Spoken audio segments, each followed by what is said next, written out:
göstereceğim inşallah. Maşınla gelmek için bak görürsünüz bura 3'ün kuruğudur. Hem bu kuruqdan düz obyektə 3 dəqiqəli idi ayağına. Amma maşınla isə 1 dəqiqəli idi.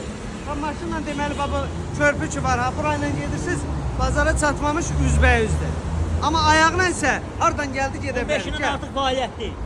3-cü mikrorayon dairəsində İlyasın sağ ol, əfrəm sən. Gözləyirik gəl fəaliyyətli.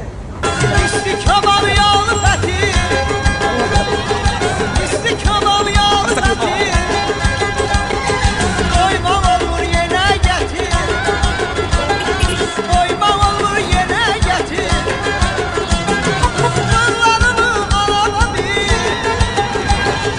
Qıllarımı alana bir. Eşib vurdu meşəbəy. Eşib vurdu meşəbəy. Meşəbəy, meşəbəy. Dərdin alın meşəbəy. Meşəbəy, meşəbəy. Dərdin alın. İsti kabab yağlı fəti. İsti kabab yağlı fəti. Doymaq olur yenə gətir. Doymaq olur yenə gətir. Qıllarımı alana bir. Ayaqla kuruqdan bura.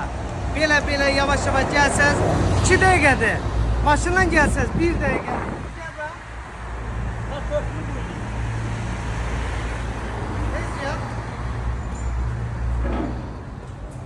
Hem hanımlar, hem beyler, herkes dəvətlidir. Hər bir kəs dostunla da gəlir. Menülarımızda da ki milli yeməklərimiz və gürcü yeməklərimizdir. Gürcü yeməklərimizin şahı olan xəngəldir, gürzədir, yayma xəngəldir, hər şey olacaq. Milli yeməklərimizdən də pitisidir, ələngəsidir, soyutmasıdır, kalafır, hər şey olacaq.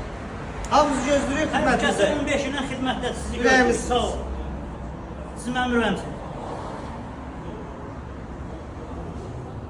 Çet şuraya.